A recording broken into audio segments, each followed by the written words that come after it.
जब भी आप भगवान के आगे दर्शन करने जाएं तो जरा ऐसा हाथों को बांध करके, बिल्कुल ठीक शरणागति का ये मुद्रा है, पूर्ण शरणागति की मुद्रा है। ऐसा हाथ बांध के हृदय पे रख लीजिए और आंख बंद कर लिए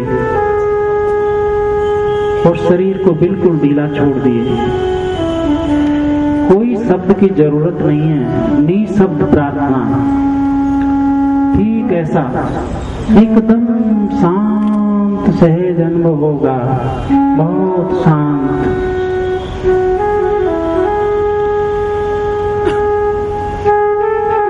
कभी भी जाके देखिए मंदिर में, ऐसा हाथ बांधेंगे, हृदय पे रखेंगे और आंख बंद करेंगे, विचार एकदम शांत हो जाएंगे। खोल लीजिए हाथ। और एक छोटा सा प्रयोग है, ये योग की छोटी छोटी क्रियाएं हैं, लेकिन आपको जीवन बदलेगी। करके देख सकते हैं, 5 दिन में परिवर्तन। दोनों नेत्र जो हैं, जैसे ही हमने बंद किए तो बहुत चंचल हो जाते हैं। अभी आपने अनुभव किया होगा, आंख बंद करते हैं तो चंचल होती है आंख, बहुत हिलती रहती है, पलकें से कांपती रहती है। यदि इनका कंपन रुक जाए, जो आप सोच भी नहीं सकते वो हो जाएगा। इतना साल से पूजा कर रहे हैं, लेकिन उसका फल मिलने लगेगा। और पूजा का फल ये ना समझ लेना कि धन मिल रहा है, दाल रोटी आराम से चल रही है, घर में हरकत बरकत है तो पूजा का फल है। पूजा का फल जब समझिए, जब मोह ममता टूटे, मोह ममता कम हो जाए, निर्भयता आ जाए, भय कम हो जाए। चाहिए ना सबको निर्भयता। मृत्यु का भय किसको नहीं है, बोलो। यहाँ जितने भी बैठे हैं, मृत्यु का भय किसको नहीं है, बीमारी का भय किसको नहीं है, शत्रु का भय किसको नहीं है। तो ठीक पूजा का फल है कि शत्रु से भय न हो, मृत्यु से भय न हो। ये जो चीज है, ये योग के अभ्यास से होती है। अभ्यास योग युक्त है। संयोग का तो बहुत अभ्यास है। संयोग के सुख में तो हम सब डूब जाते हैं, लेकिन योग के अंदर अनुभव जो होता है उसमें हमको पकड़ नहीं आती। योग का अनुभव नहीं है। तो जैसे ही आंख बंद करेंगे और अंगुलियों से धीरे से स्पर्श करना है, बहुत धीरे से ऐसा स्पर्श, बंद आंख में धीमे से स्पर्श करें। अभी करके देखिए, शरीर ढीला छोड़ दें, दोनों आंखों को छुएं अपनी अंगुलियों से, और जैसे फूल से छुआ जाता है, फूल से बिल्कुल हल्के हाथ से छूना है और विचार रुक जाएंगे। विचार होंगे ही नहीं, छूते ही विचार रुकते हैं। दबाव नहीं डालना, प्रेशर नहीं, ढीले हाथ से बहुत धीमे से छूना है और एकदम दिमाग हल्का हो जाएगा, बिल्कुल शांत हो जाता है दिमाग। छूते ही दिमाग शांत होता है। पुतलियों को छूइए, आंखों की पुतलियों को धीरे से, हाँ हटा लीजिए हाथ। अब इसको छूने से किस किस को ऐसा लगा कि विचार कम हुए या रुके, जरा थोड़ा ऊपर करेंगे।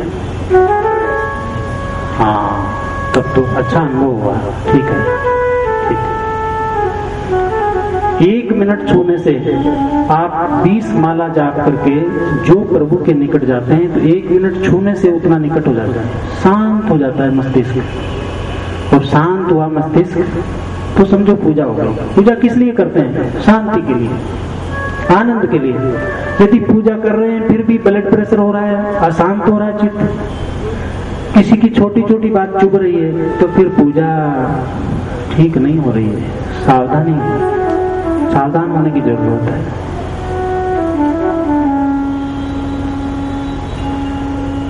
प्राणायाम तो आप लोग सब टीवी में देखते होंगे, आजकल प्रचार है प्राणायाम का बहुत, इसलिए मैं कुछ अलग ही चीज बता रहा हूं। लेकिन ये बहुत सटीक प्रयोग है, कभी भी आप कर सकते हैं। जब विशेष सिर भारी हो, कभी सिर भारी हो तो ये करने जैसा प्रयोग है, करके देखना, फर्क मिलेगा। अपनी जीभ जो है, अपनी जीभ को ऊपर एक जीभ है नीचे झांकती हुई, अंदर भी हमारे एक तो ये बड़ी जीभ, एक छोटी जीभ ऊपर से तालू में से लटक रही है। ये जीभ जो दिखाई देती है हमारी, इसको पलटिए और ऊपर जो जीभ है उसको छुइए, उसकी तरफ मोड़ लीजिए। जिसको भी सिर दर्द की पीड़ा विशेष होती है तो जरा अपनी जुबान को भीतर की तरफ पलट के और 5 मिनट तक रखिए, और सिर दर्द की पीड़ा चाहे कैसी भी होगी मुक्ति मिल जाएगी। अभी भी करके देख सकते हैं। अपने अंदर मुंह बंद है, उसी में वो तो प्रयोग है, हो जाएगा। जीभ को अंदर की ओर पलटिए। बड़ी अद्भुत शक्ति है इसमें, ये योग क्रिया में, कि 5 मिनट करने से ही तनाव गिरने लगता है।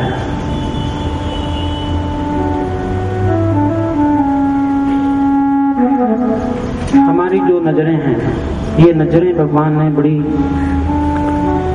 दिव्य नजर दी है मनुष्य को, कि मनुष्य अपनी आंखों से जगत को भी देख सकता है और जगत के सृजनहार को भी देख सकता है।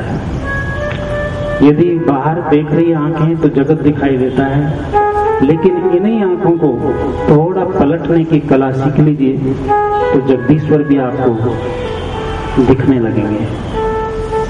कैसे पलटी जाए नेत्र, कैसे पलटे, कैसे हमारी आंख दिव्य हो जाए। कबीर जी बोलते हैं नयन पुतलिया उल्टी के नहीं, कैसे उल्टी हो जाए नयन की पुतलिया। तो जरा देखिए,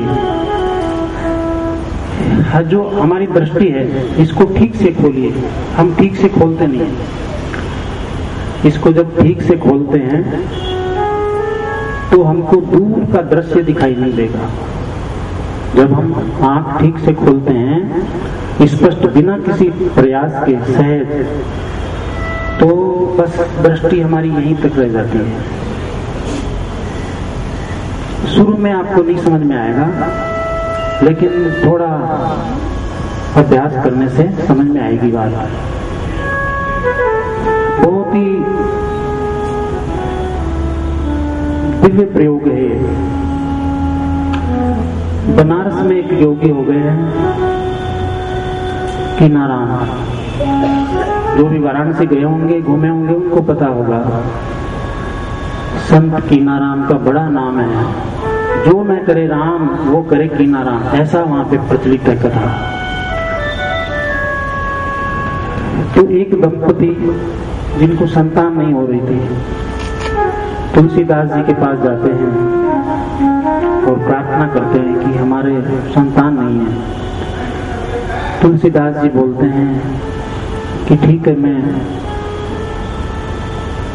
जब भी प्रभु आएंगे मैं पूछूंगा, बताऊंगा।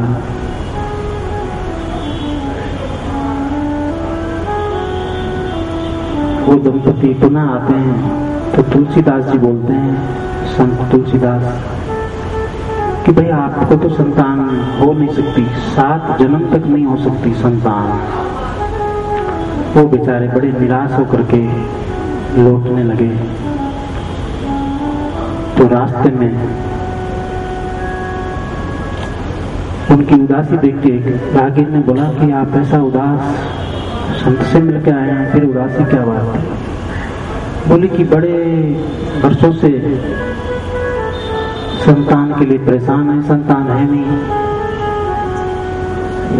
तुलसीदास जी का नाम सुन के हम आए थे कि भाई उनसे तो प्रभु मिलते हैं तो कृपा हो जाएगी, लेकिन वहां से भी हमको निराशा मिली है। तो व्यक्ति ने बताया कि पास में संत कीनाराम रहते हैं, आप जाइए, उनसे कुछ बोलिएगा नहीं, आते जाते रहिए। वो व्यक्ति जाने आने लगा तो संत कीनाराम मस्त फकीर थे। एक दिन पूछ बैठे, अरे क्या लाया तू? बोला बाबा हम पूरी लाया। अरे कितनी पूरी लाया? बाबा 10 पूरी लाया। क्या तेरे को 10 संतान हो जाएगी, 10 लड़के होंगे। संत तुलसीदास जी बोलते हैं 7 जन्म तक नहीं होगा। उधर कीनाराम बोलते हैं 10 होंगे तेरे को, और 10 लड़के हो गए। तो ये जो मैं बता रहा हूँ छोटे छोटे प्रयोग, ये सब प्रयोग आपको उधर जो मानव जीवन की दिव्यता है उसी तरफ ले जा रहे हैं। छोटी सी एक बुराई हमारे जीवन रूपी महल को जला के राख कर देती है। बचपन में मिल गई बुराई, युवावस्था में मिल गई बुराई, चाहे प्रौढ़ अवस्था में मिली, लेकिन जीवन हमारा चकनाचूर हो जाता है, नाश हो जाता है, कुछ हाथ नहीं लगता। जैसे खाली हाथ आए वैसे ही लौट जाते हैं। और एक छोटी सी अच्छाई पकड़ लेते हैं, एक छोटी सी अच्छाई पकड़ते हैं और जीवन हमारा प्रकाशित होने लगता है। और हमारा जीवन ही प्रकाशित नहीं होता, हम औरों को प्रकाश देने लायक बन जाते हैं। अभी तो हम खुद ही अपने जीवन को लेकर परेशान हैं, कभी डॉक्टर के पास, कभी ज्योतिषी के पास, कभी वास्तुशास्त्री के पास, कभी वकीलों के पास, कभी मनोचिकित्सक के पास। हम सबकी यही कहानी है। और कारण स्वयं की खोज नहीं, स्वयं की तलाश नहीं, बस परंपरा वाली चीजों में अपने जीवन को जोड़ रखा है। बाहर बच्चे पढ़ाई करते हैं तो उसका रिजल्ट सब चाहते हैं, कितने मार्क्स आए, कितने परसेंट आए, लेकिन रोज मंदिर जाने वाले, रोज माला घुमाने वाले, रोज पूजा पाठ करने वाले अपनी परीक्षा किसी संत के आगे नहीं देते कि हम पूजा पाठ करते आ रहे 20 साल से, 30 साल से, स्वामी जी बताइए क्या बात है, हमको क्यों प्रकाश नहीं मिल रहा, प्रभु कृपा क्यों नहीं मिल रही। बच्चों को तो बहुत दबाव डालते हैं, पढ़ता नहीं, ट्यूशन भी लगाते हैं, लेकिन अपने जीवन की तरह पूरा राग द्वेष में डूबा हुआ, काम क्रोध में, विकारों में पूरा फंसा हुआ जीवन। और हम बच्चों को क्या शिक्षा दे रहे हैं, वही कंपटीशन में फंसा रहे हैं कि काम क्रोध राग द्वेष में हमारी संतान भी फंस जाए। जो दुख हम भोग रहे हैं, जिन दुखों में हम जल रहे हैं, वही दुखों में हमारी संतान जले और शुभ चिंतक भी बन जाते हैं। तो जैसे बच्चों की पढ़ाई का आप रिजल्ट चाहते हैं, ऐसा अपनी जरा आध्यात्मिक पढ़ाई का भी देखिए। पूजा पाठ का परिणाम क्या है, संतों के पास बैठ के सुनिए, समझिए और विकास कीजिए। अपना जीवन को प्रकाशित कीजिए और अपने प्रकाश से औरों को भी प्रकाश मिले। नदियाँ न पिए कभी अपना जल, वृक्ष न खाए कभी अपने फल। नदियाँ न पिए कभी अपना जल, वृक्ष न खाए कभी अपना फल। नदियाँ न पिए कभी अपना जल, वृक्ष न खाए कभी अपने फल।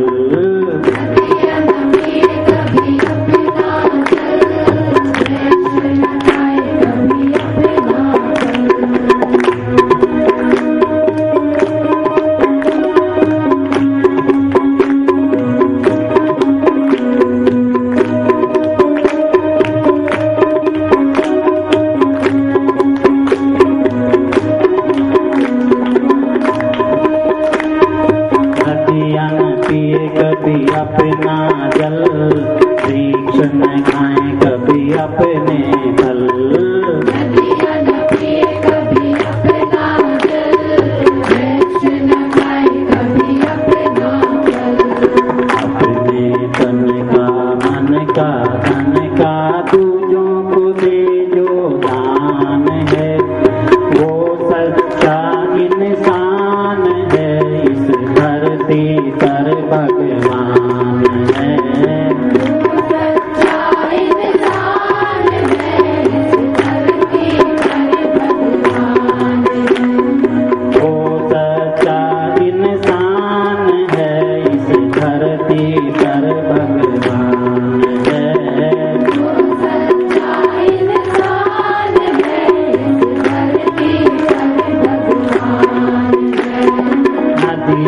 पिए कभी अपना जल,